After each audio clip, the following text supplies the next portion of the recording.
That's probably all it will be. Because then y'all, my favorite place. I think we have, I guess, 6 is a quorum out of 8, so we'll try this.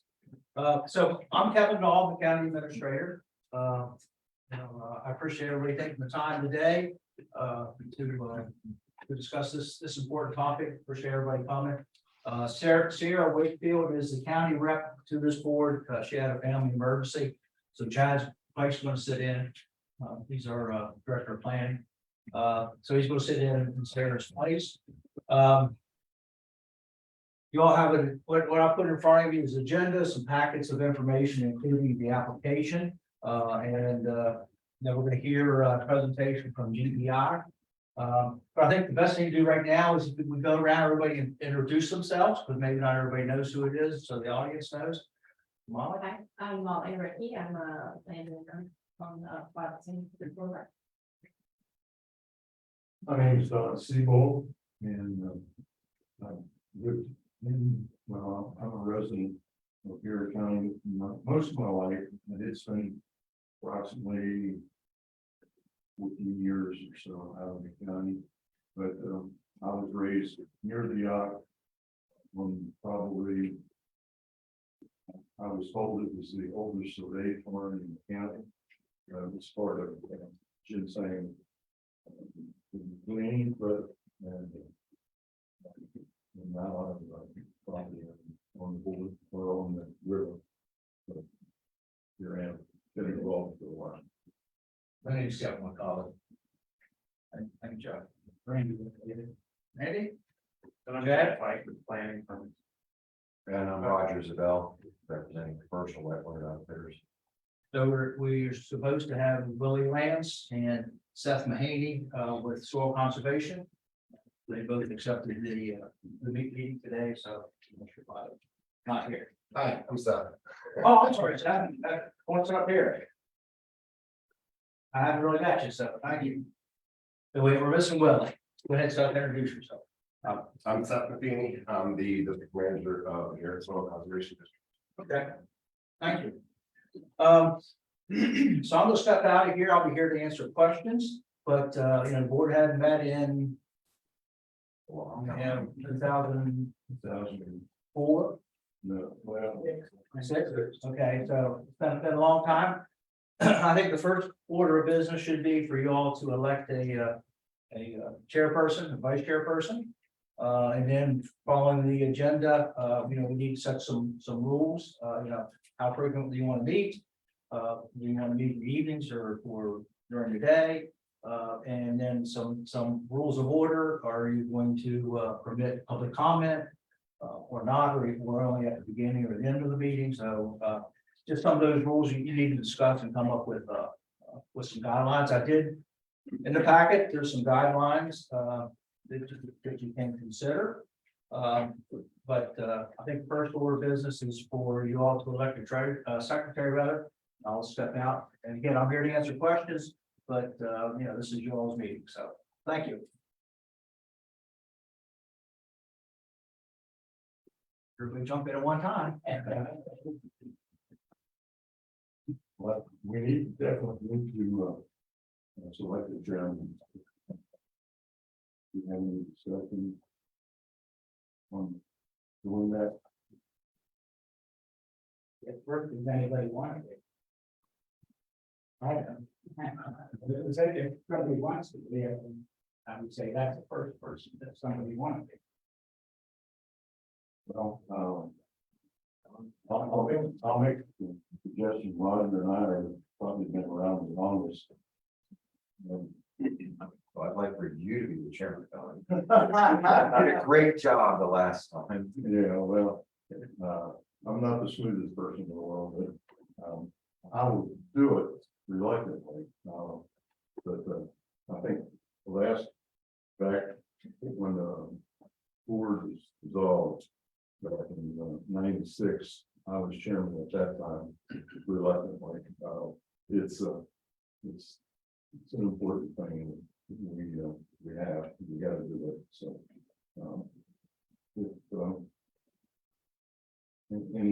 any discussion? I'll make a motion that we And then Don, the chairman, Roger, vice chair. I'll second. Okay. So we have, I, okay. Secretary. no, there isn't a secretary. Okay, I'd like to call this meeting to order. We need to have some more discussion here concerning recording and it's, well, I'd like to hear some ideas on how we record the news. I know that in live stream and it's being recorded. I personally think, I'm trying not to state my opinion, I wouldn't. I think Chad or Sierra could be somebody that could do that, then I feel it's part of the job. Is that all? Yeah, I think Sierra just recently created a little a page on our county website, so we can use that to keep agendas and minutes and things like that.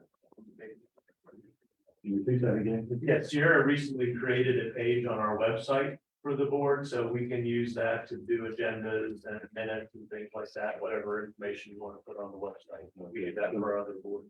All right, do I hear a motion? I'll make that motion. All those in favor? Aye. Motion carries.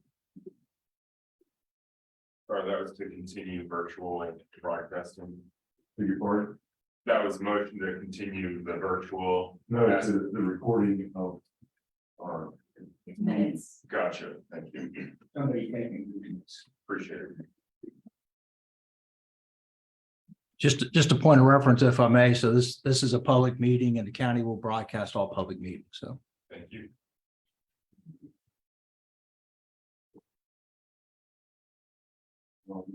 Yeah. Yes. Just a question, because fine with it all being public meeting.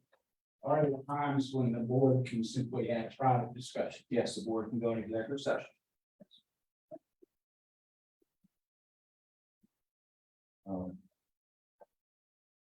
I think that needs some discussion. For what reasons would we do that?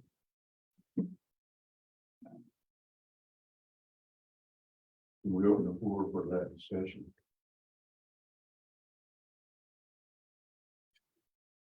I just feel that sometimes it's the board, I've been circling the board's on.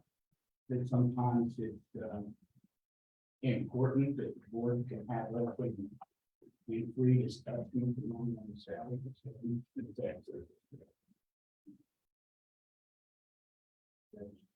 my personal opinion. Do we have any kind of motion? And if I may, just to be clear, point of reference, so no votes can be taken in executive session, right? All votes have to be, if there's anything being voted on, has to be done in a public session, so.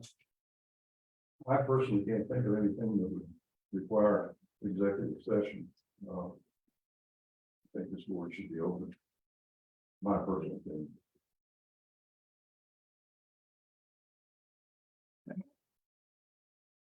Chairman, I should read something to the group here. It says executive sessions are a special meeting within a meeting that provides an opportunity for the board to meet privately to handle sensitive and confidential issues, foster robust discourse and strengthen trust and communication authority. Only time you would need to, if there's something confidential that could purchase or sale of property, something of that regard, you don't want that to be in public, which you're negotiating property or somebody that's a legal matter for some reason, you don't want that to be aired publicly. Things along those lines. Would an executive session be still recorded and private information be redacted if it is a public hearing or public? There would be minutes taken of the executive session. Yes.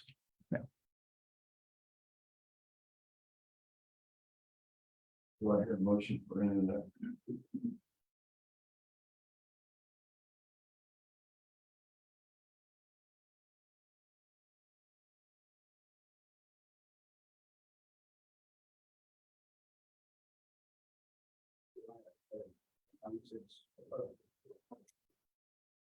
I don't have any personal opinions, I'm not willing to share with anybody.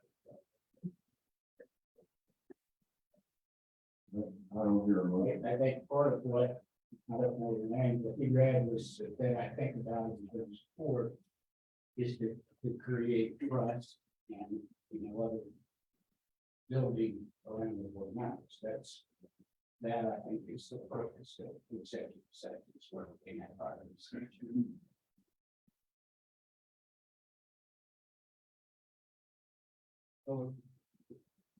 I was a councilman in Brentsville, and there was a clear, defined reason to have executive sessions, and they happen very rarely, and they were closed in accordance with this gentleman over here said.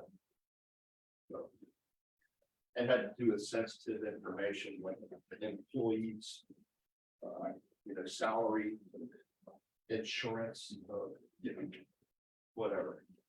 But it's written.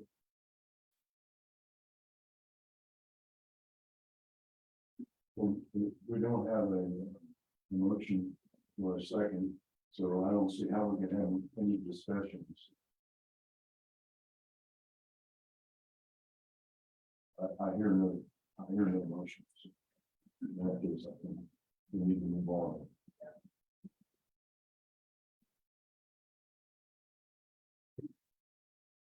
Thank you. Change. Future vote. Thank you.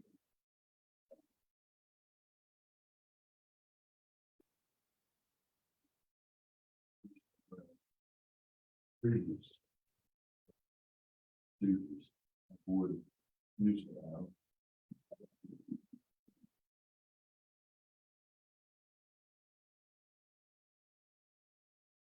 Basically, I feel like you should follow Robert's rules of order. Meeting will be called to order by the chairman. We need a quorum. And the board shall consist of the chairman, temporary chairman, and a simple majority, which is, I think we discussed that. So I think that's good. We can decide if we want to give the audience a chance to make brief opening remarks or closing remarks for both. I think we should talk about that. Anybody want information? Well, I'd like to make a motion, and I do think that the public should be involved, and that they can have, 2 or 3 minutes, so. We have a second. Or after, or both. I'd say both. There's a chance to think about what they said. So is that a second? I'll say. Okay, so discussion before or after, we need to keep it brief. Or this can go on from past experience forever. It needs to be very brief, in my opinion. Does anybody want to set a time or say before or after? You say both. You want to put that any of this in the motion? Yeah, I would give it to everyone, like at the public meeting, I said 2 minutes. Get 2 minutes before, 2 minutes after, looking at the crowd. Looking at about 20 minutes here, everybody say something, so. I would say 2 minutes before, 2 minutes after. Okay, do we have a second? Second. All those in favor?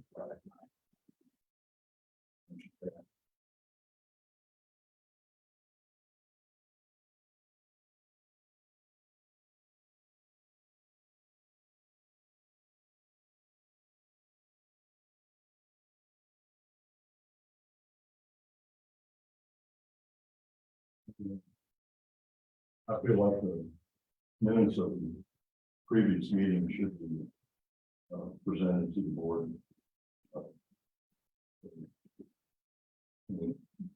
Entertain a motion for that. The next meeting. Ready?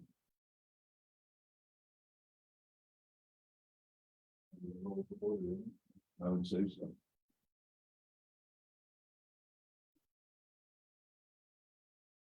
The reason I brought that up was that's one of the facts. So, we'll do that as part of the Robert's rules.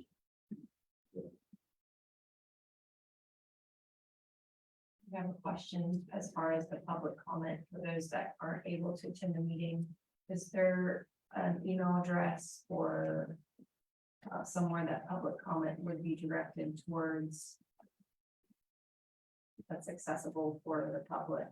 Yeah, so I can answer that. So we have a comment box, gccomments@garrettcounty.org, and that can come to there, and then we would filter comments back out to you all. At this point, we don't have the ability to do interactive live stream. So anybody wants to make comments before a meeting, they can submit written comments. You can call me and I'll provide them to you all, or after the meeting. So for example, you have 2 written comments in front of you that we received about this meeting. So we do the same thing.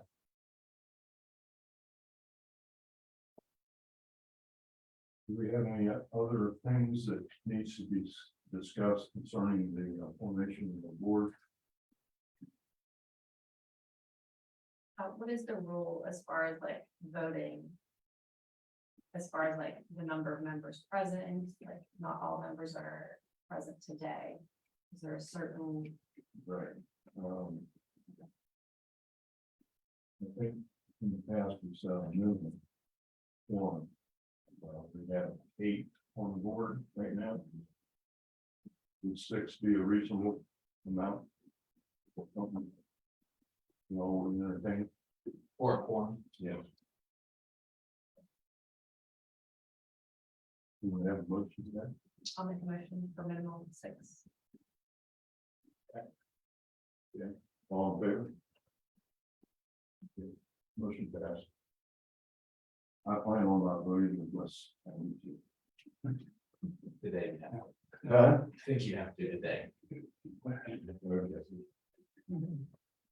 mean, that's just to follow up to your question, that voting would be only in person. At the meeting. And majority would be. Right. That's what I understand. Yes. Yes. Guess we can move on. Can we move on to the elephant in the room?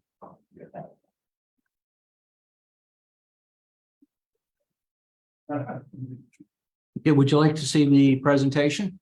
Yes. Okay.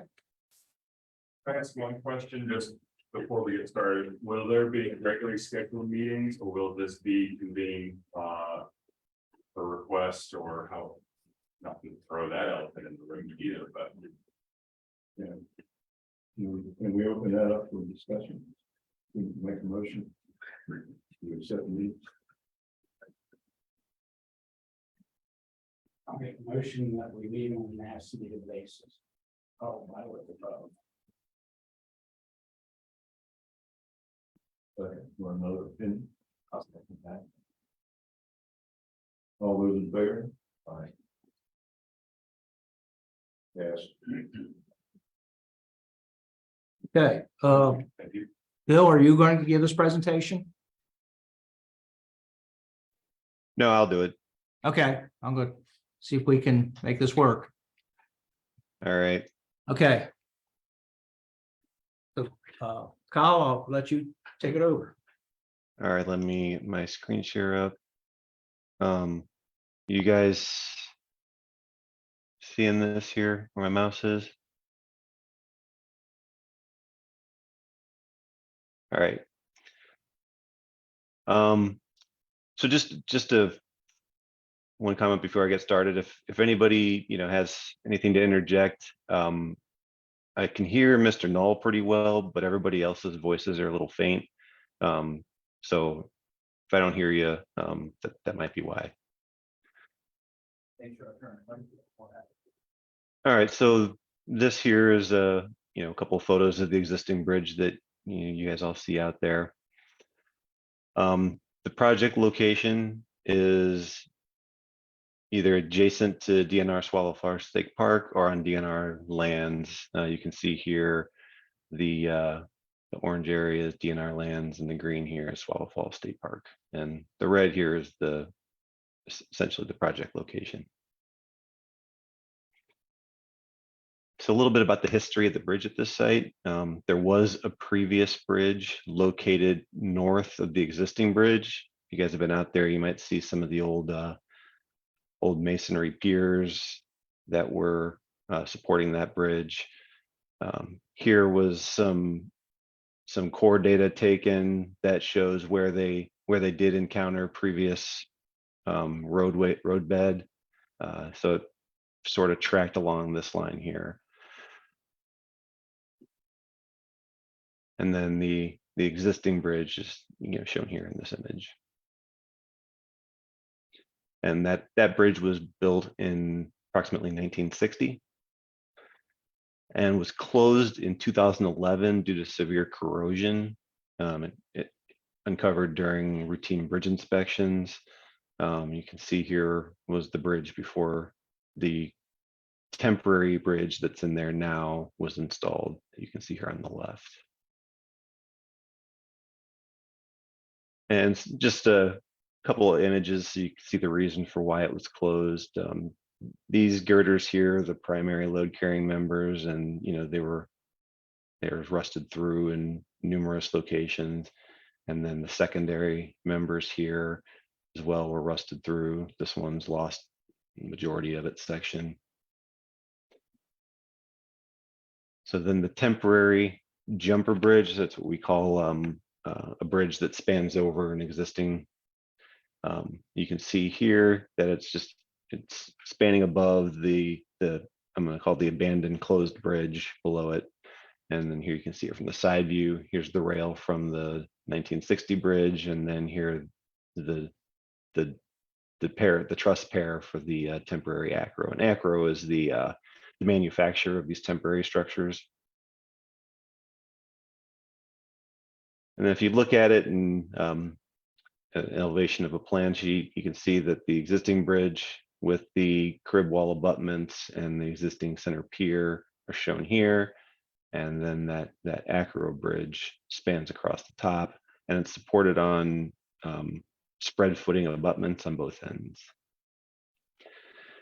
So we did evaluate whether or not any of these existing substructure elements. When I say substructure, I'm talking about the abutments and the piers, whether or not any of those would be viable for future superstructure replacement in order to reduce the scale of the work and expedite construction.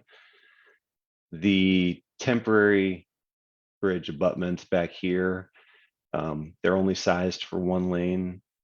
So in order to put the appropriate 2-lane bridge back out there, they would have to be widened and would cause additional impacts. And they are also in vertical.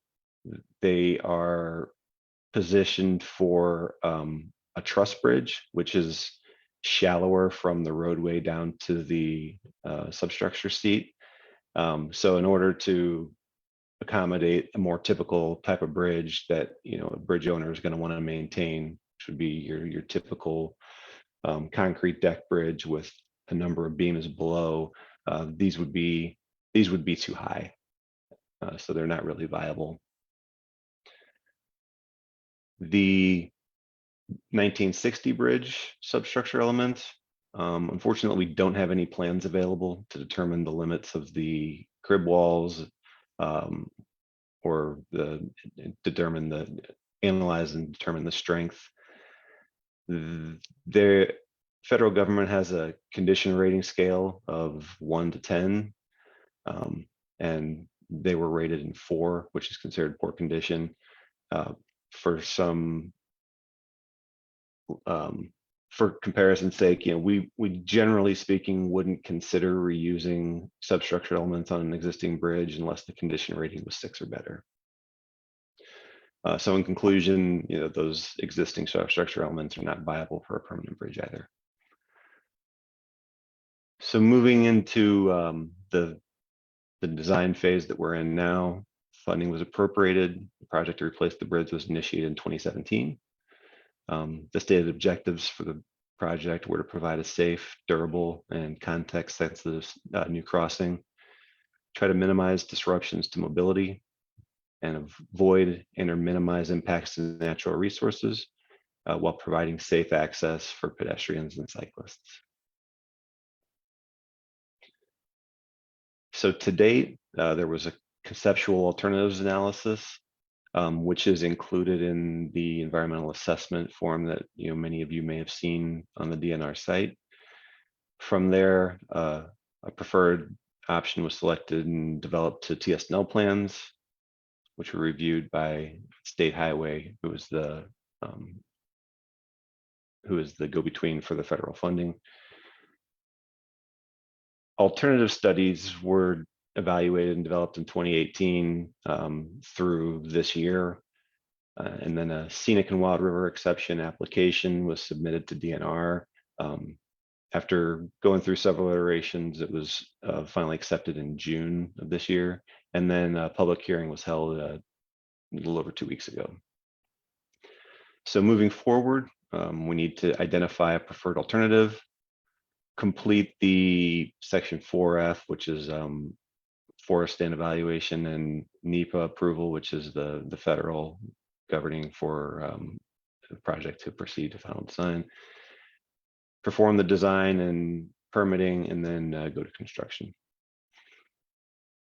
So the proposed bridge, as is currently detailed in our plans, is a typical, I'm going to call this a multi-beam bridge. So there's 5 load carrying members with a concrete deck. And the cross section was sized to provide bicycle compatible shoulders of 5 feet, and then have a sidewalk on the north side of the bridge to allow pedestrians to walk out on the bridge. And then in elevation, the intent was to provide something that was going to be aesthetic from the view of the falls, where a lot of people tend to congregate, and they can see something that would look like it was a stone arch bridge rather than a typical more industrial looking multi-beam bridge. The font's a little bit too small, and I don't think this was in the environmental impact study, but what is the width of that bridge? The width of this bridge, I'm sorry, it's a little over 35 feet, 35'8", clear between barriers. And I guess since there was a lot of discussion on this in the public hearing, and probably makes sense to discuss this now. The federal regulations, AASHTO, would indicate a minimum bridge width for this roadway classification and traffic volume of 2 10-foot lanes and 2 4-foot shoulders, which would be 28 feet. The 5-foot shoulders are in there for bicycle compatibility, and then the extra 5'8" is the sidewalk. So 28 feet would be the AASHTO minimum, and 35'8" is what was proposed. There are ways you can get exceptions to reduce the width. I'd say the practical minimum in this case would be whatever the paved roadway is approaching the bridge from the other side, which is 24 feet. If 28 foot is also the minimum that would accommodate future maintenance on the bridge. Bridges have to have the bridge deck, the concrete roadway, replaced every 30 to 50 years. In order to do that and maintain the bridge, you would have to put up barriers, reconstruct one side while having traffic on one lane on the other. And the minimum width to accommodate that would be 28 feet. Any narrower, and you wouldn't be able to get a full traffic lane in there while still being able to reconstruct the bridge.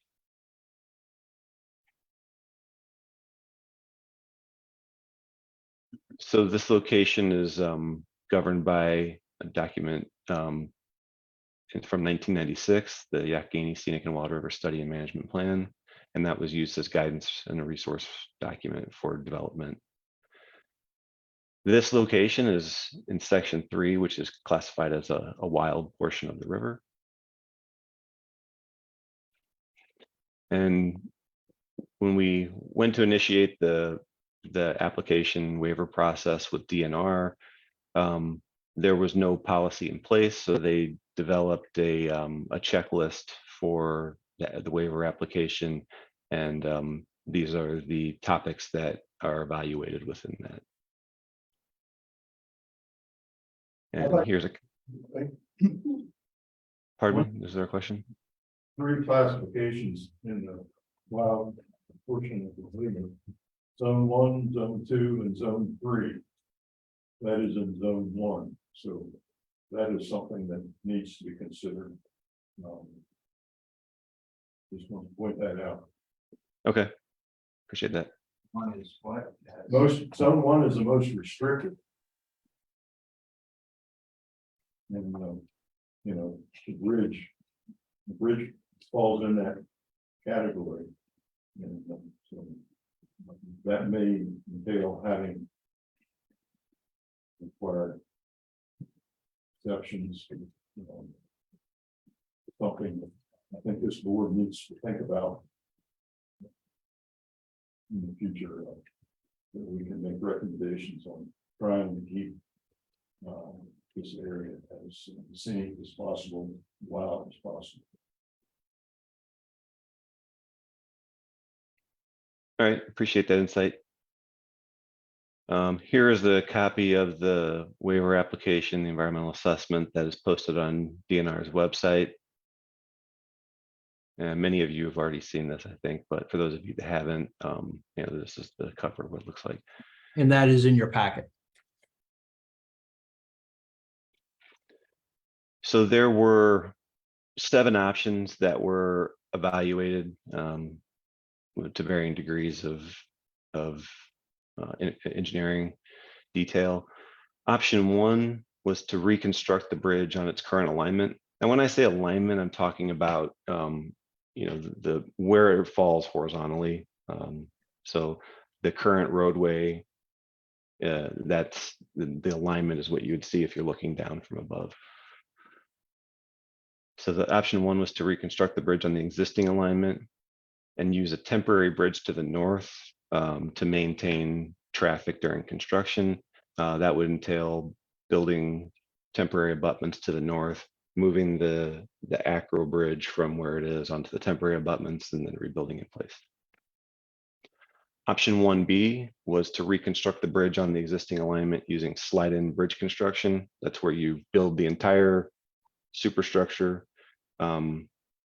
adjacent to the current bridge, and then slide it, close traffic and slide it into place. That also entails having to construct the permanent abutments somehow without impacting traffic. Option 1C is to reconstruct the bridge on the existing alignment, just using traditional construction under a full detour. Option 2 was to construct the bridge on an offset alignment, maintaining traffic on the current bridge. Option 2B is the same as option 2, except that it showed what the impacts would be to provide increased stormwater management treatment. That was evaluated at the request of DNR. Option 2C was to construct the bridge similar to option 2, except to include retaining walls in order to reduce the grading footprint and the amount of trees disturbed. And option 2D is same option as option 2, except the profile, which is the vertical component of the roadway, was adjusted in order to reduce the extent of the grading. So option 2D is the same as option 2, just a little bit better from an environmental perspective. And then here, just quickly run through what the layouts, and all these plan sheets are also included in the packet. So option 1 is to replace the bridge in place and shift traffic over here, and that's why this the green area is the limits of disturbance, and that's why it's extended out over here, because there would be a temporary bridge in place, a temporary roadway to track over it.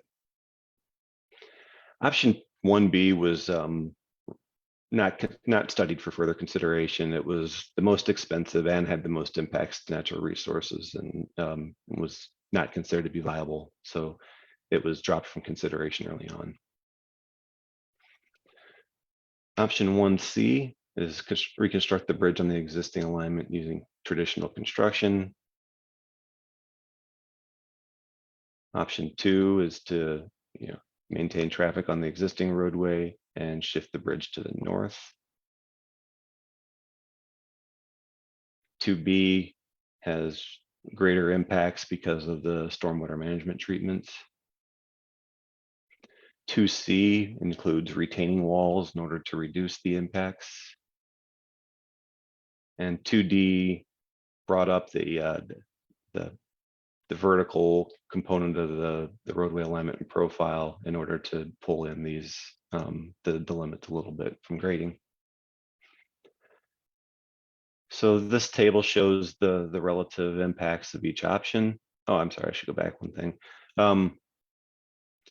Most of the forest stand that would be impacted would be in this quadrant of the project, and a little bit on this side, but more the area with more tree density is over here. And then there's also a wetland of special state concern here, which includes an endangered species. So that's one area that it was very important not to impact. And that has a buffer around it that you're supposed to avoid impacts to. And the quantitative amount of the impacts for each of the options are summarized in this table. Option 1 was removed from consideration since it was costly, had large wetland impacts, and really was negligible in forest avoidance compared to the other options. Option 2, option 2D is the same option but better, so option 2 is no longer being considered. And option 2B, in order to provide stormwater management treatment, there's significant impacts to wetlands and forest stands. DNR, MDE, the county, and the design team all agreed that that was unwise to force fit stormwater management treatments at the expense of other natural resources. So the remaining options that were on the table were option 1C, which has greater impacts to mobility since you have to close the road. Greater impacts to wetlands because it's closer to the wetlands, which are on the south side of the bridge, but lesser impacts to forest stands.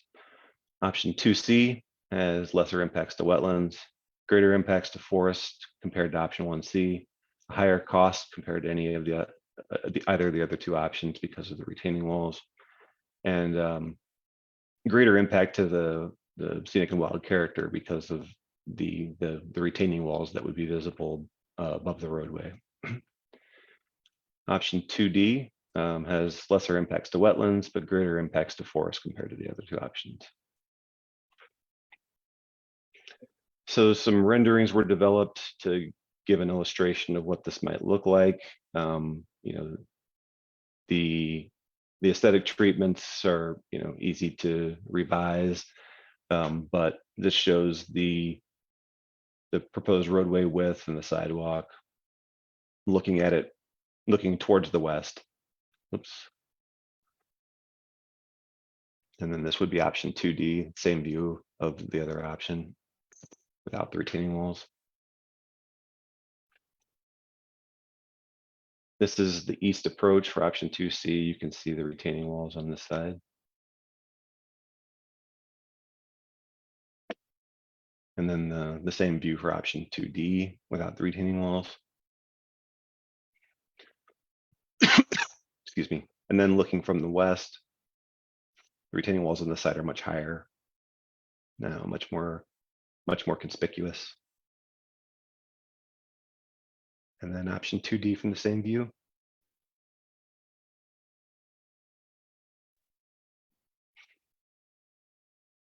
So then the next steps in the process are obtain public input. That was via the public hearing and being this board meeting. DNR to finish their review and determination. Excuse me.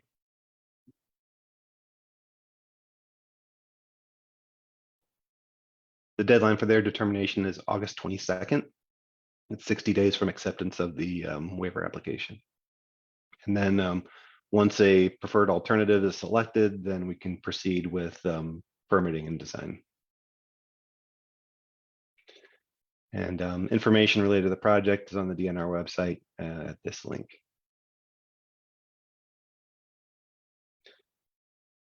So that's all I had. Kyle, this is Kevin. Were you able to put anything together on the discussion of the 28-foot bridge? We weren't able to get any updates to the renderings to show it. Partly because I understood from the public hearing that people didn't really like the aesthetics of the proposed bridge, but there was some internal debate as to whether. Let me move back a little bit here. Like specifically which portions of it were out of character for what people wanted to see. Was it the form liner? Was it the pilasters? Was it the brightness of the lane markings? The whiteness of the concrete? All of the above. So I guess if we get more feedback on what people would like to see aesthetically, then we can show something more accurate to And from what that people are hoping to picture, see. if I may, Mr. Chairman. If from that picture, though, if you would narrow it to 28 feet, the sidewalks would be eliminated. The lanes would stay the same width, but the shoulders would be 4 feet. Is that what you said? Right. This side would move in, and instead of 5-foot shoulder, it would be 4 feet, and then the shoulder would be 4 feet. So we'd knock 7'8" off of the bridge width. Okay. Thanks.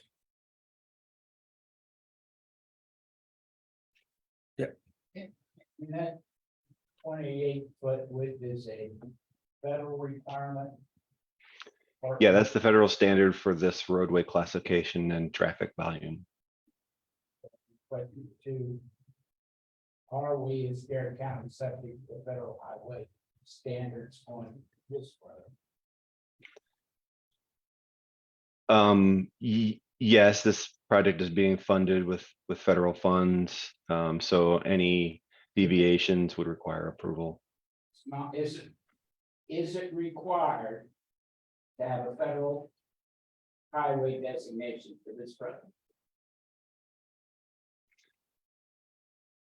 I'm sorry, what was that question? So I think I can answer the question, Kyle, and you chime in. The question was, is a federal designation required? The federal designation is due to the funding source. Right. So if it was entirely county funded, it would not require state or federal highway approval. There's still federal highway approvals necessary for permits, but not for the width. Is that correct statement, Kyle? Yeah, actually, it's SHA is the moderator, so it would be SHA's discretion to approve on behalf of federal highway. I'd like to ask a question. The bridge over Deep Creek, was there federal money involved in that? That's a state highway, so I'm assuming there was, but I don't know the Is answer. it a state highway? Yes. Over Deep Creek at I'm sorry. the Mayhew End Road, I should make that clear. That I don't know. You know, what I heard at the DNR presentation was generally the majority of the people, and I think that was pretty easily the majority of people, did not like the modernization of the bridge that was presented in any aspect, none of the aspects. They basically, people felt that it was too much for the area. And, you know, looking out for the wild portion of the river, I think there were some points there And another thing that I noticed in the area is the bridge over Deep Creek at Mayhew Inn would really look much better. It's not near as, I mean, this picture here looks great. Except of where it would be put. And it was pointed out that it wouldn't look like this probably in our lifetime. My lifetime for sure. So, you know, that was something that was discussed. I think that's something that this board could discuss. You know, do we want a bridge like that in the quarter? You know, we want to keep the yacht the way it is. No way can a bridge be built without some exceptions. I mean, it's just obvious. When you look at the management plan, there's going to have to be exceptions. But well, I personally would like to see them as minimal as possible. That's my opinion there. To look at the road there, it looks great. We don't have any place in Garrett County that hardly gets like that, that I know of. It's a lot of bridge. It'd be interesting to know what the bridge over Deep Creek and Mayhew Inn costs, because that looks to me like something that would fit into the area really well. That's my. But if I may just kind of summarize, your concern is with the shoulders with the stone on it. You would like to see that let more natural state of bridge. Is that what you were thinking? See the approach pretty much the way it is now. Okay. I don't like, I don't think raising the bridge, I mean, it's great for traffic. But, you know, on both sides of the bridge, the speed limit is 45 miles an hour. You know, it's just a lot of bridge for the area. And is it keeping with the state's management plan of the wild portion of the river? You know, there would be a lot of exceptions involved in doing that type of construction. I mean, a lot. I don't know that was given as much consideration as it could be. And, you know, with planning, something like the Deep Creek Bridge could possibly happen for maybe less money, maybe not that much more, if the county funded it. You know, I don't know who funded that bridge, but the county did an excellent job, in my opinion, at that point. Okay. Kevin or Kyle, do we have even a swag as to what the cost of the proposed alternative is? I had to look back. I think it was on the order of 7 million. I'm sorry, how much? 7 million. 7 million Yes, is the proposed. it's something, yeah. Cost of certainly going up since then, but I think it's like 7 million. So I do have a question. After watching the last public meeting, I did go on your website just to look at your portfolio of some of the bridges you've done before. And one of the first photos is like a quaint little covered bridge.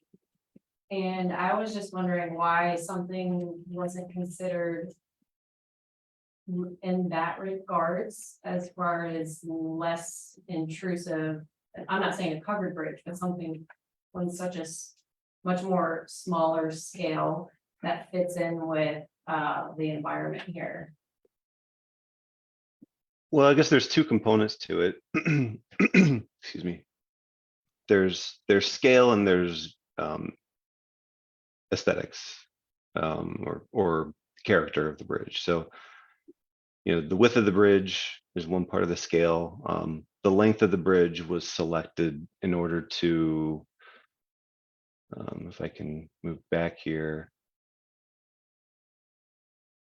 the length of the bridge was selected to be, somewhere closer to the length of this temporary bridge, which would allow, the current abutments to squeeze in the river.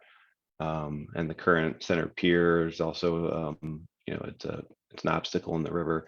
So making the bridge a little bit longer wouldn't have an impact to the character that you'd see from above, and would allow to, make the river itself a bit more natural and wild again.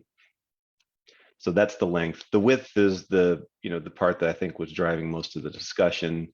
And, I think that that's still part of what's going to be hammered out as far as what's a width that everybody can live with. And now aesthetically, the character, what the bridge might look like. Most bridges from the roadway surface look more like 219 over the lake, where you've got just bare concrete railings, you've got typical lanes and shoulders, and standard issue. That's certainly an option here. The aesthetics that are shown is the county trying to provide something nice for the residents and park visitors. But if that's not what everybody wants, then that's easy enough to change. There are also metal railing options that can be used that appear more like brown guardrail that can be used in lieu of concrete barriers. I'm not sure who was speaking before, but whoever said about the proposed bridge tried to look something more like the existing.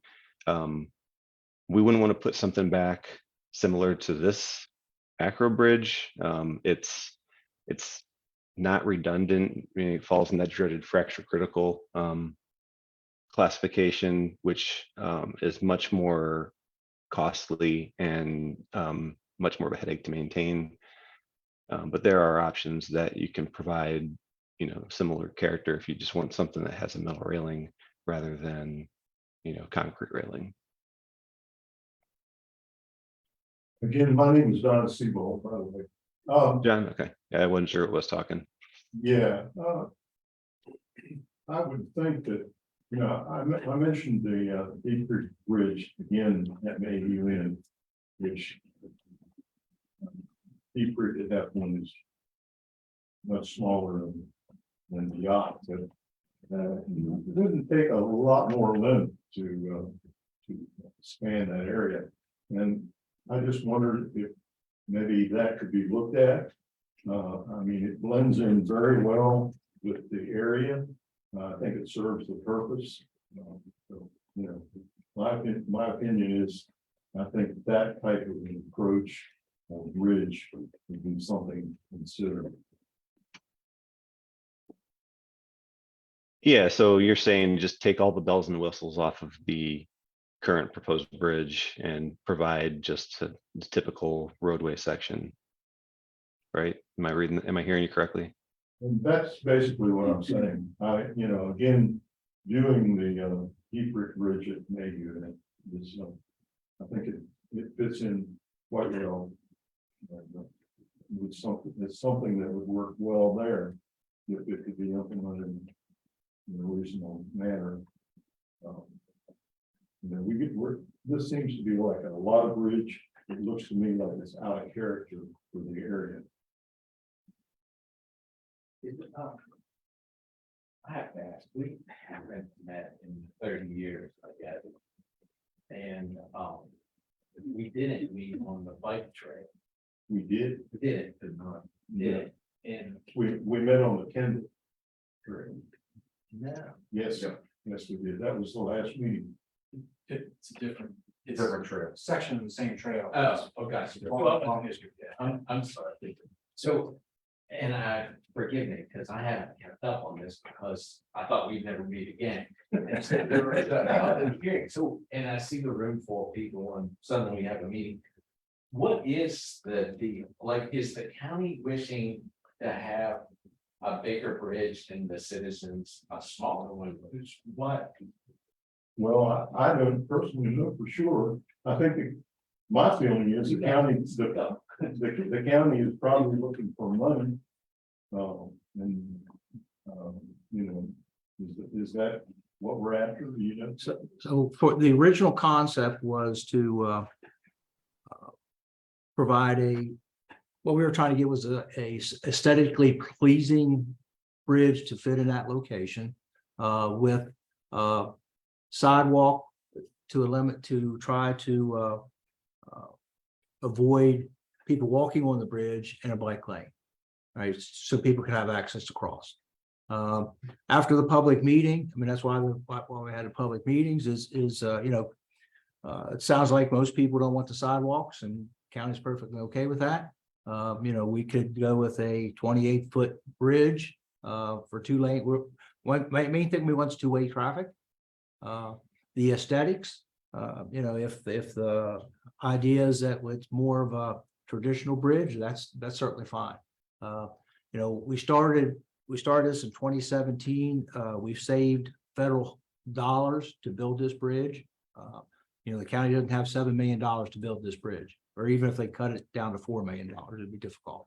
So, we've saved the money for the federal dollars to do this. So it's not a burden, on taxes and things. So, we're certainly open, and that's why we're here. We want your all's opinion, and I just have a question. So you're saying in order to use the federal funds that you've been saving, the requirements have to be met? that's for the correct. 2 lanes as well as the shoulder. Yes, I think Kyle said there's specific requirements, 28 feet. I believe we could apply for an exception for 24 feet. Kyle, is that correct? Yeah, that is. And I think we're kind of overstating the federal funding component of it. I mean, I think if we really distill it down, the county needs to replace the bridge. The county wants to replace the bridge with something that's going to be longer lasting. A bridge didn't fail after 50 years. The previous bridge did. We need to put something back that's more durable, something that's going to be easier to maintain and, not be an eyesore while at it. The county, my understanding was there was some input at the beginning of the project from hiker and biker groups that were asking for those features to be added for them. And then the aesthetics, I think, the county was trying to, give stakeholders of the project a bridge they would be happy with. And, it seems from the public hearing, there's a lot of the features that more people were unhappy with than, at least there were no vocal supporters of some of those features. So like Kevin said, that's fine. We're happy to scale this down and spend less money on aesthetics and put a bridge in there. Whatever bridge fits the site better for everybody. The 28 feet versus 35 feet versus 24 feet. My read on this is that you don't want to put something less than 28 feet, because if you do, 30 years from now, you're going to go through the same thing when you have to redeck the bridge.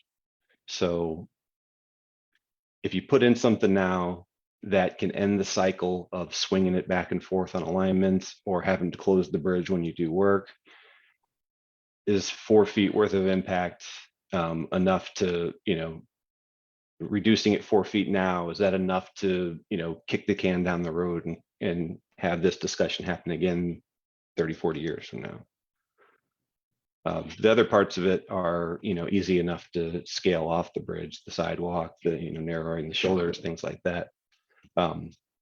So as somebody that's been affiliated with the project since near the beginning, that's my synopsis of how we got to where we are and, what our options are moving forward. And yeah, to Mr. Knoll's point, we could get approval, we could probably get approval for a 24-foot bridge. Is that something that it's worth it for the 4 feet that you'd shave off based on, future maintenance concerns? My other question, and you had a picture of the bridge as a profile view with the X, what you call those, so that's the current what's there currently. And then proposal added in, if you could go to where that. Yes, so is there a way around all of that in the river? Or is that? None of this is in the river. This is all outside of the river. So Oh, here's the level elevation for the 100-year flood event, which is kind of what we use in sizing the bridge.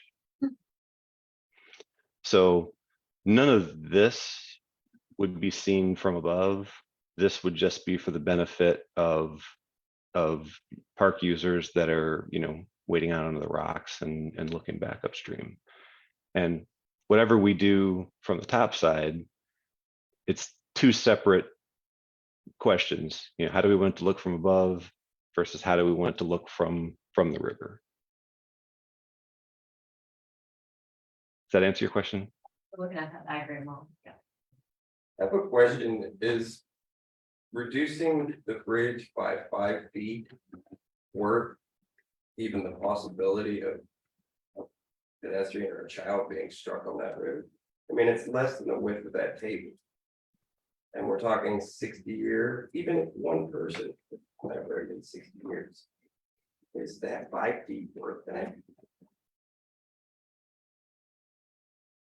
think we're talking 12. No, it's 7. 28 is the minimum, 35 is with the sidewalk and bike lanes. 24 is what we. 24 is the non-repairable version that has to be shut down every so often and due to it. 28 is minimal repairable service. I'd like to address Jeff's question. If nobody's going to answer Brian.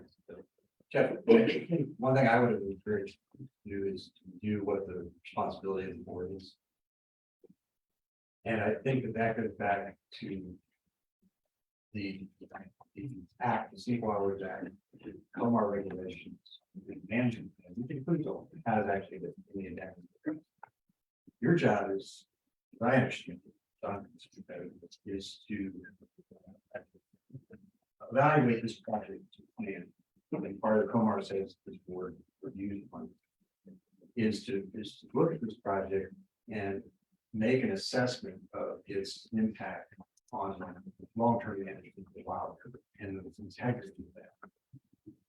So that's to me the task. So kind of the board maybe viewing what their responsibility is in that, and what we look at this. I would presume we look at this plan, and you make an assessment of whether it is acceptable within the structure of the protections of the wildlife, and make recommendations on whether you want to see things and change that plan so that it would be more compliant with those protections. I think that's the task, but that's how I have read the code. Thank you, Steve. I think this board needs to view the area. Again, look at the plan. There's one, no matter what is done, exceptions will have to be made. And what is best? I don't know if I can answer that myself. I just would like to see it personally simpler. Because down the road, there'll be other pressures put on it. The management plan is put in effect to protect the river. Basically, the river at one time was pretty much privately owned. Now, it's not that much. I mean, there's only a few people who have land borders or whatever, privately. We kind of depend on the state now to protect it. I hope DNR listens to the input that they get. I think the meeting they had 2 weeks ago was very, very informative to them, because they heard their input from the locals and a lot of people that they wanted to keep the bridge less intrusive. Although it looks very nice, I'm sure it's very structural. Does it really fit with where we want to be? To preserve the area. For example, Swallow Falls. It's right there at the entrance to the park. People don't expect to have a good way to get there. They want to be close to nature. Is it necessary to spend $7 million? I'm just trying to voice my opinion. I'd like to hear any opinions that we have. Contrary to mine.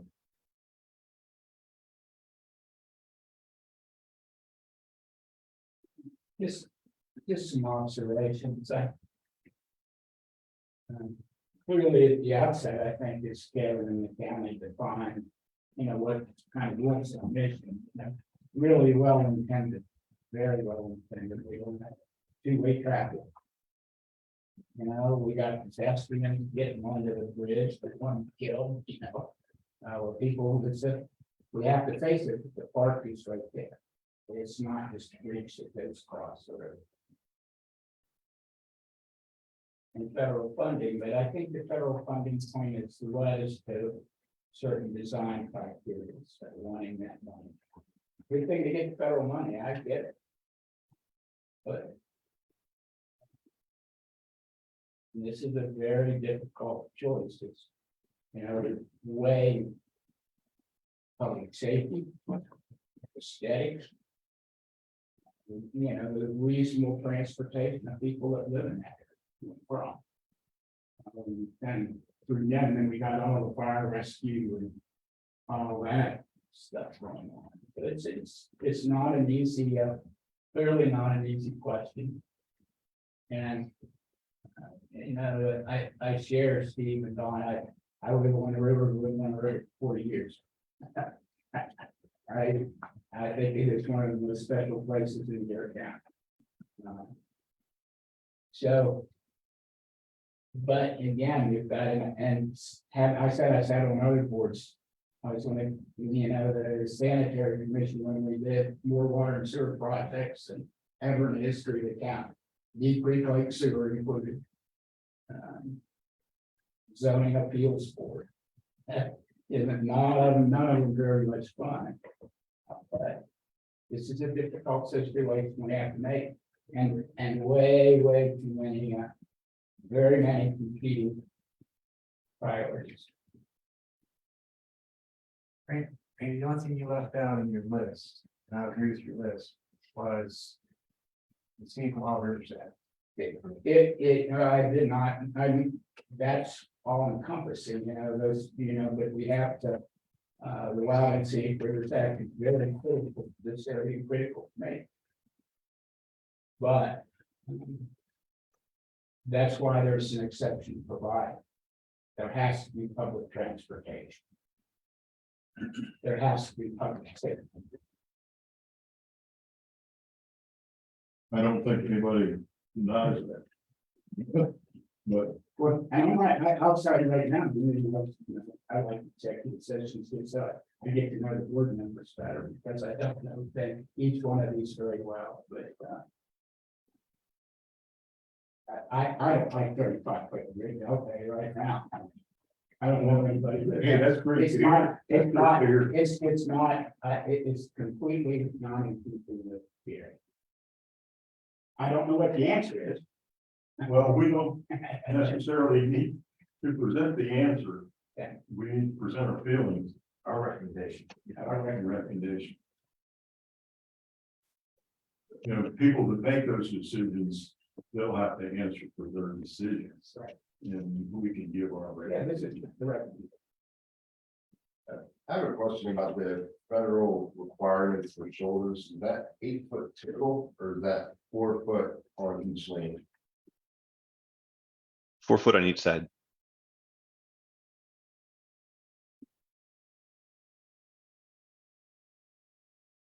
I had another question about, and maybe it was mentioned in the meeting as far as which of these options is considered new construction and which would be a replacement.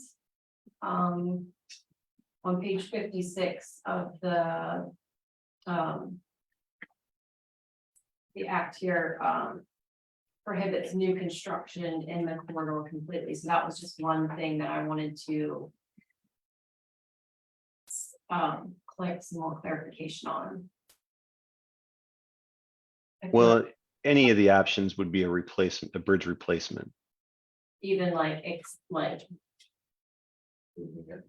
Yeah, the whenever a bridge is replaced, there are three primary ways where you do it. You either, I think most of the time, you build it in stages, usually half at a time. And I'd say that's the most common way bridges are replaced. On where it's feasible or practical, sometimes roads are detoured and bridges are just built in the same place under detour. And where that's not desirable, then they are built on an offset alignment in order to maintain traffic while building it. So whether it's option A, B, or C, it's still a bridge replacement. Because you're replacing an existing facility with a modernized facility or a safe, durable new facility. It's not a new construction because there's already something there, is my interpretation. Mary Owens did make a statement at the public meeting. I asked you for clarification. DNR actually is labeled as new construction, which is one of the exceptions. There are many exceptions. Mary Owens stated several times in that meeting that DNR considers this new construction because it's so different.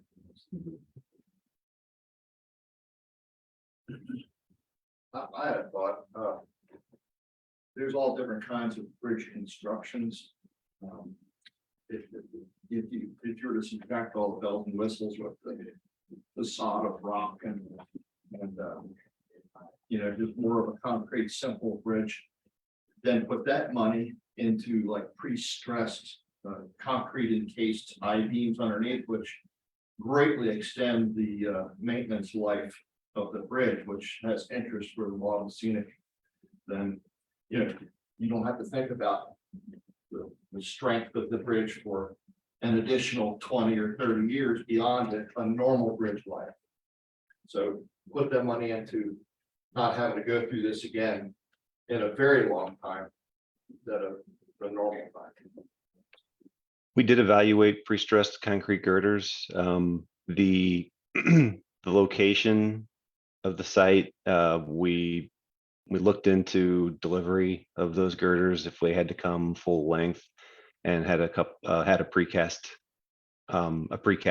evaluate the access, and they determined that they could not get the girder there based on the length that we'd need. So steel allows us to bring out smaller pieces and splice them together on site. We can also use a different coating system for the steel, like galvanizing or metallizing for the size beam, in order to give it the same durability as a concrete structure.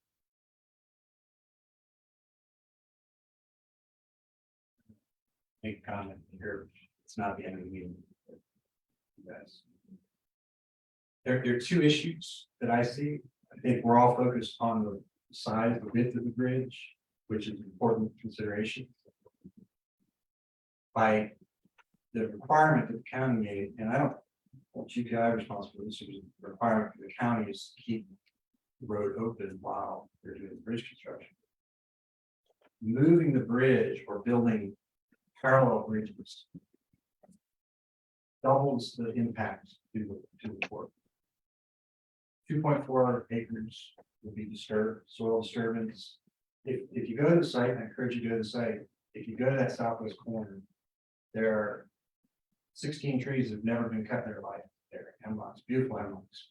I've never been to that side because I follow the rules, I don't walk across the bridge. But go there and look at it. But, 2.4 acres, 222 trees cut. To keep this open, substantial impacts. The comment, I don't quite understand why 1C wasn't considered more, because it says the greater impact on wetlands. Greater impacts on the wetlands in their table is 300 square feet. That's less than half the size of the tree. The main impact is, and this is something to consider, if you will, is it would require closing the road for the period of construction. And lots of folks, farmer, very passionate, talk about how that impacts his operations. When you do it, I think could matter, but to double that impact on the wild Youghiogheny, the wild is zone one with, large old growth forests. So that you keep the road open for that 3-month period, and Kyle said, when I met him, 3 months is very optimistic. I'm sure it matters on the construction type they do, but that is also something very important for you all to consider, I think, is that, yes, the width is important, and there are safety concerns or other concerns, but where that bridge and moving right away, the county wants to basically take state land in replacement of the existing footprint. And that's actually, Paul Durham indicated that actually is not allowed by the state, but that's a discussion for today. But I just want to make sure, and Don's comment about making an impact there that would last beyond his lifetime, beyond my lifetime. Pictures are 30 years from now. Wendy Walcott said it would last at least 10 years, very visual impact. Those are the things to me that you consider that could be adjusted, that play to whether you're going to uphold it sooner. I will say that 1C is the only option I think I would be okay with, as far as preserving as much as we can of the natural resources around the river and still having the bridge replaced. The closure of the bridge, we just had bridges closed on Sangaron for 3-4 months 2 years ago, and there was a detour, and it was inconvenient, but it was temporary, and there wasn't nearly as much at stake as there is with this kind of project. So to me, the closure of the bridge is not. We've had multiple closures in the area. Actually, Sangaron was closed twice recently. Open Sangaron Road has been closed twice. The bridges, and we got something more coming. In the Sangaron Road. Why is the 1C option? It's the same 35-foot width, so as I said, there are two issues.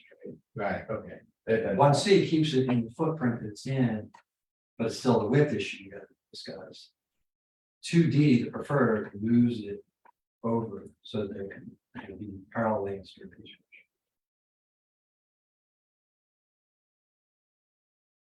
I don't think this board is bound to accept any of those. We can again make recommendations.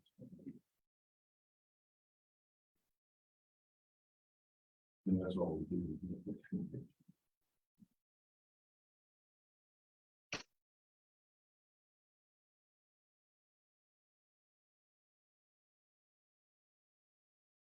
Kevin, are you looking for an answer from us today? That's entirely up to you all.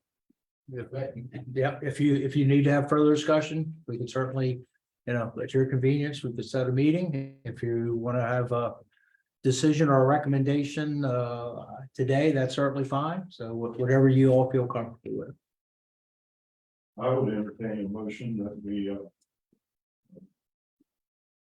reconvene, say, 2 weeks. Sooner if you feel like it. And then during that time, go look at the area. And I would highly recommend looking at the bridge over Deep Creek, maybe even it. The one in Oakland Center. Yes.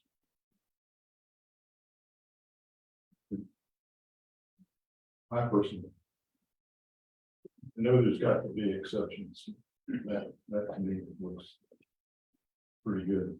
And we did it, you know, with our account. Maybe planning could make that go faster too, you know? Finding different, you know, different ways of doing it, you know, I know that's a big problem. The time it takes to replace the bridge. Something we could look at and then come back in say 2 weeks. I like your suggestion, I would rather I won't be here. I'll be here in a week. But I won't be here in 2 weeks. Week's fine with me. I mean, I'm open to any suggestion. I myself personally would like to just spend some more time. I was not able to attend the July 10th hearing. I viewed more than an hour of it so far online. I'd like to finish that. I'd like to just really have some time. I want to go to the site. I want to read the management plan again for the third or fourth time. But I'll make a motion that we convene and we adjourn in a week. We have a second, I'll second that. all in favor? We're gonna meet in 1 week, is that correct? Actually, 1 week from today. If you look at this fair schedule. I can will be showing. You want Yeah, that is fair week for those.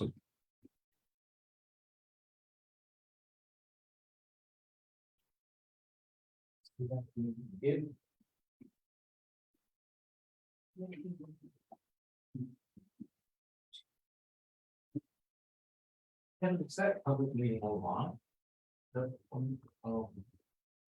Yes, You can find yes, it's on DNR's website. on the DNR. Yes, yep. I'll see.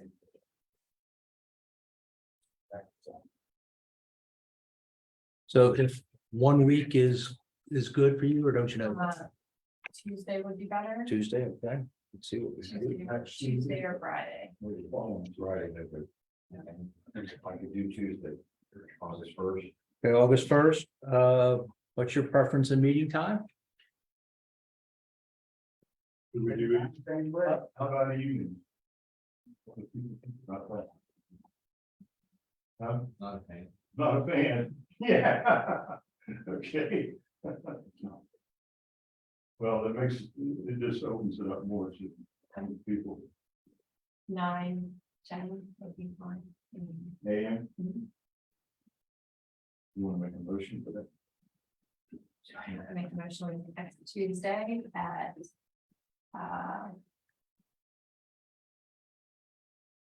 9 a.m. Second that. All in favor? Next Tuesday. Next Tuesday. Can we meet here, Kevin? Yes, let me make sure I don't have Wolfman's Court. 1 second.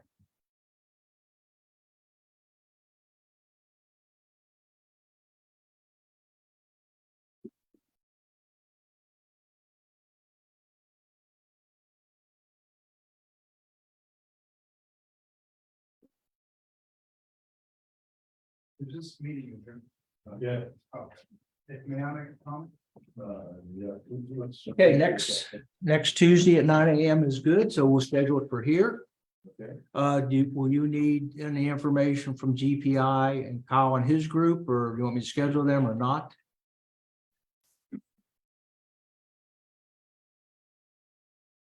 Pleasure. I mean, we may have more questions at that point, or we may not. So Kyle, would you be available for somebody on next Tuesday at 9 o'clock? Yeah, I'm available. Depending on the manner of the questions. Bill, are you available if it's more environmental related? Yeah. I'm Yeah. available. Yeah, they're Okay. they're available. Okay, so we'll send you another link, Kyle, for next Monday at 9 o'clock. Or next Tuesday, I'm sorry, 9 o'clock. All right, sounds good. I'll put it on my calendar. Thank you all for joining us. Absolutely. Is there any other discussion that we need to talk about?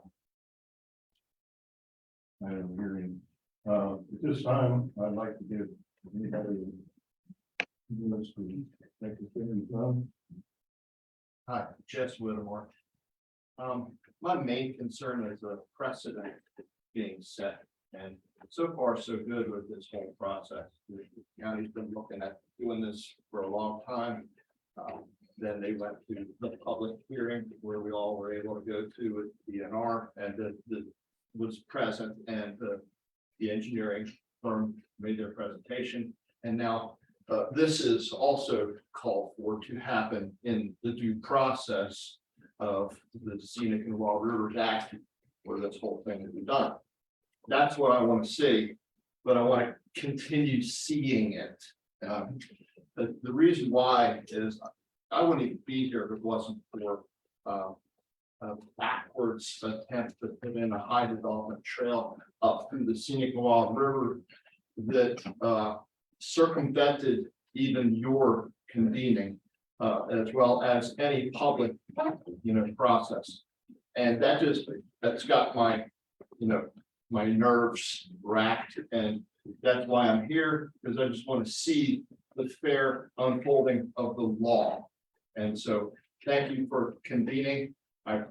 Everybody appreciates it, especially down in Friendsville, where the northern end of the corridor, and we treasure it beyond belief. And thank you. Thank you. I have some comments kind of the same.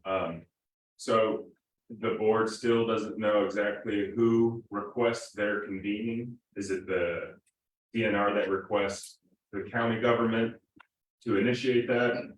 Maybe it's me that's confused on the process, but the meetings are going to be held as needed. So defining needed for when those are requested. Was our previous motion for somebody?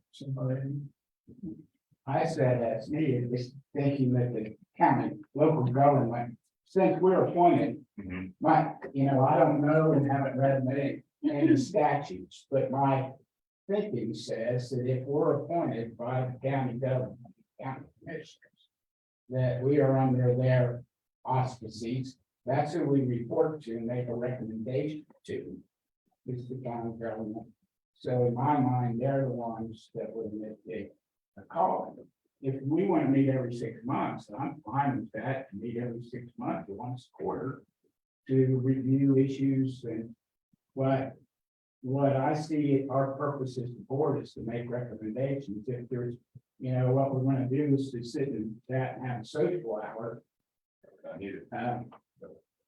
But one, So I'm more about, I view the board as like it or not, I react to the board as opposed to a planning board.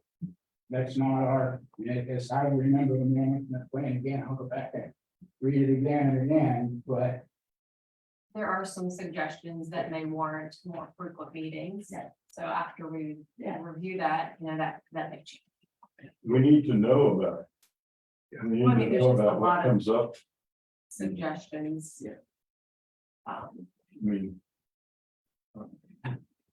I feel personally, we're a little late getting involved in this, a lot late in actually. I think we're all doing that way. But anyway, we need to know so we can do what our responsibilities are. And again, at least we can put in our 2 cents. We can make an advisory recommendation. The people at B will have to make the decisions and we will have to decide. In the past, things that came across the board became very important to the people in the county. It got a lot of attention at times. Like I say, I think I said this to orders and people, this was about the 4th time this board has been reconvened. The first time in the early 80s, it didn't get off the ground. And then again in 1986, the state, we were the state advisory board, the state put in the people to support it. And make sure that we did read and the plan was shooting for 10 years. We got it done. It's pretty boring at times. And sometimes it was pretty interesting too. Anyway, I think everybody on the board learned a lot. And familiar with each other, for a while, the board didn't, the members on the board had to be prodded to get their opinions out. Towards the end, everybody was, I think, pretty vocal, made their feelings known. What was needed. But, I think there's some question. I don't, I was gonna say, I think there's some question in the act, in regards to the board. It says, the state scenic kilometers review board would appoint the members. But that was, I think, for the original board that was created the plan. At the end of that, there's a section that says the county, the board can decide if they want to continue. And apparently at the time they can decide. What's really interesting here is DNR is not here. The board actually has responsibility. Every other scenic river in the state, Youghiogheny is both scenic and wild. It's two different sections, two different designations. Every scenic river in the state has a review board. You are the review board for the scenic document.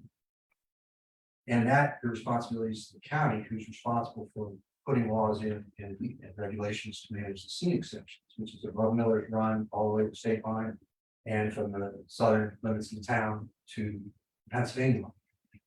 But you also advise and give your recommendations to the state, who's responsible for the wild section. And that's why they asked this county to convene you to give recommendations to the state.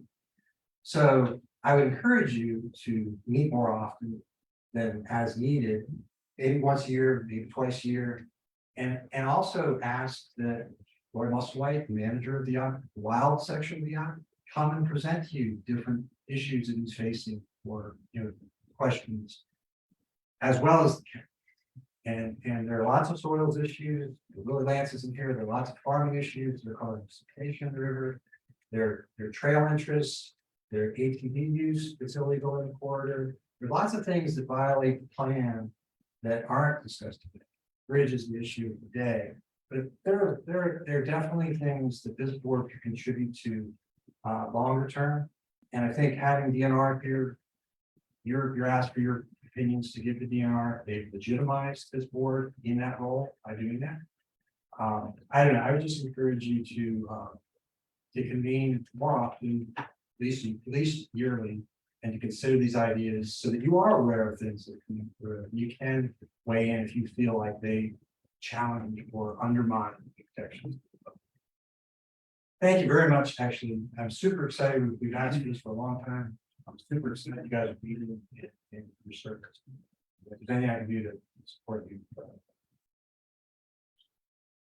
I just wanted to speak on behalf of pedestrians and having safe passage across the Youghiogheny.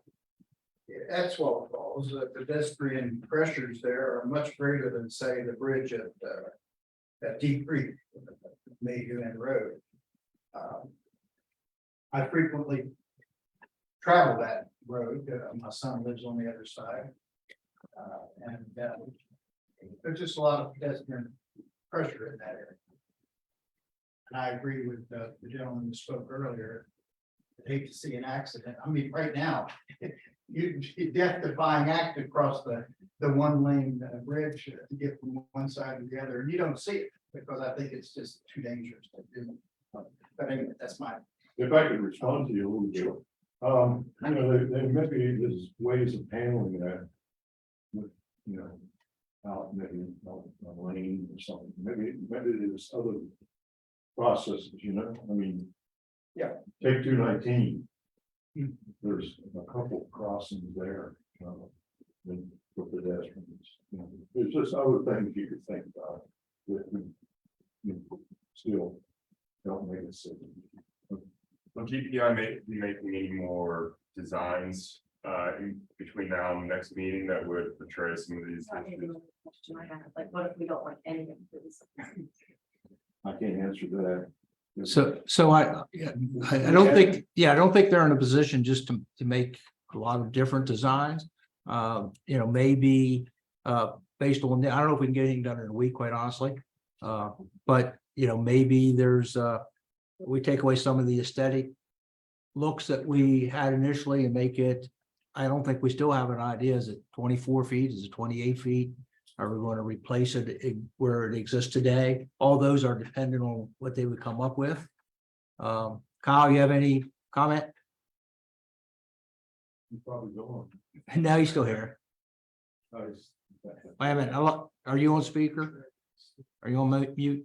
Sorry, I was on mute. Okay. I think after all these years of doing virtual meetings, I'd be better at that.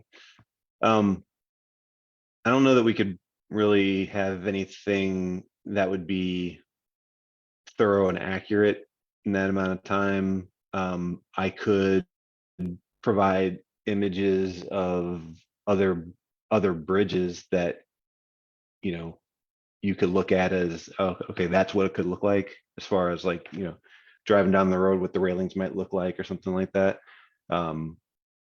Is that more the vein of what you're looking for, or are you looking to see, the rendering changed? Or the scale of the impacts updated? I personally like to see other bridges. I think that would be helpful, other bridges, Kyle. Some pictures of other bridges? Yeah, I can show you like what different options would look like as far as if you're driving down, if you're using a standard concrete railing, or if you're using like a steel tube railing or something like that. If I took a picture of the bridge over Deep Creek, I can go out and do it and make sure he has a copy of it. Yeah, we'll do it. I know that bridge. I go by it a lot. Okay.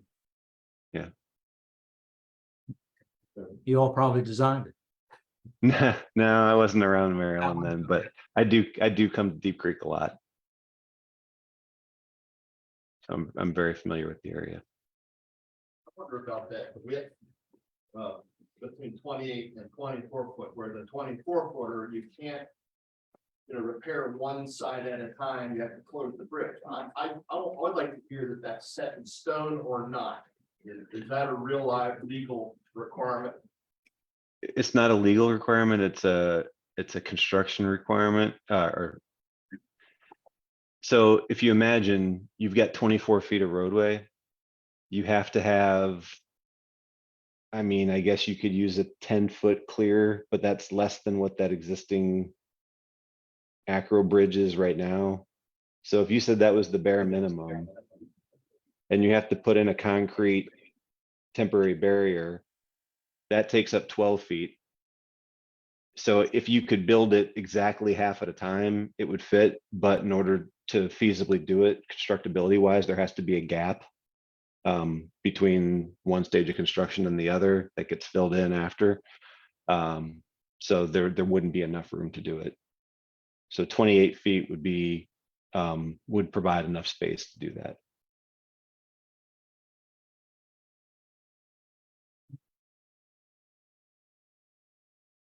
so you will have, this is not seeing, you will have some pictures, other pictures here that we can use. Is that correct? Yeah, I'll go on to, Google Street View and get a couple of images of different bridge types that we could use. I think what we're really talking about is the style of the railing mostly.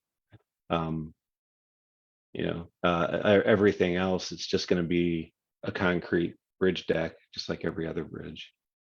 So, and For the bridge that was just built in Ohio pile, instead of raising the sidewalk, they used some kind of temporary barriers that would create a lane for bikes and pedestrians. And then in the winter, when it needed to be plowed, those poles are removed and the entire bridge could be plowed.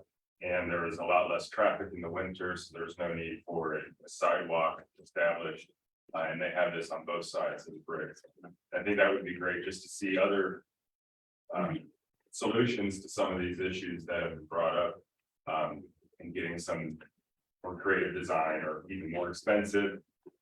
Since we are still going to try to go for federal funding, it sounds like, why not spend a another $1 million, I'm making it exactly the way I think the public would handle it and the board kind of recommends, not to voice my opinion too much here.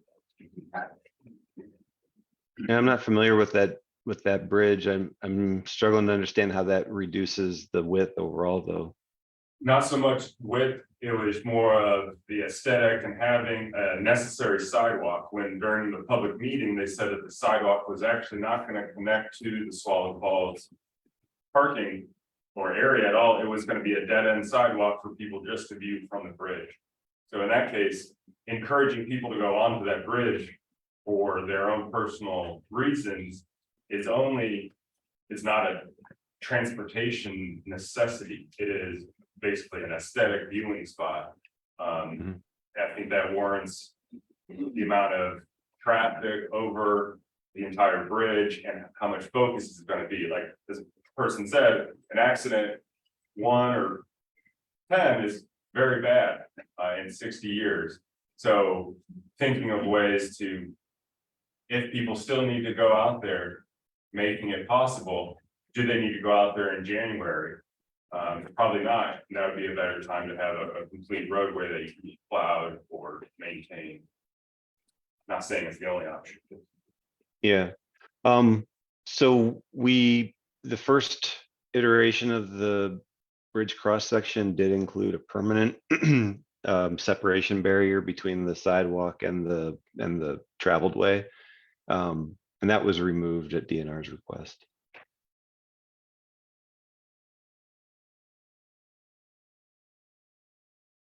Which took about 2 feet off of the bridge width.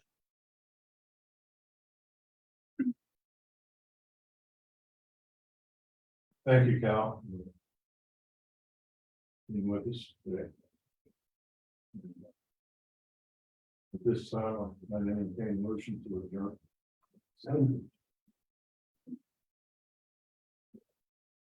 All in favor?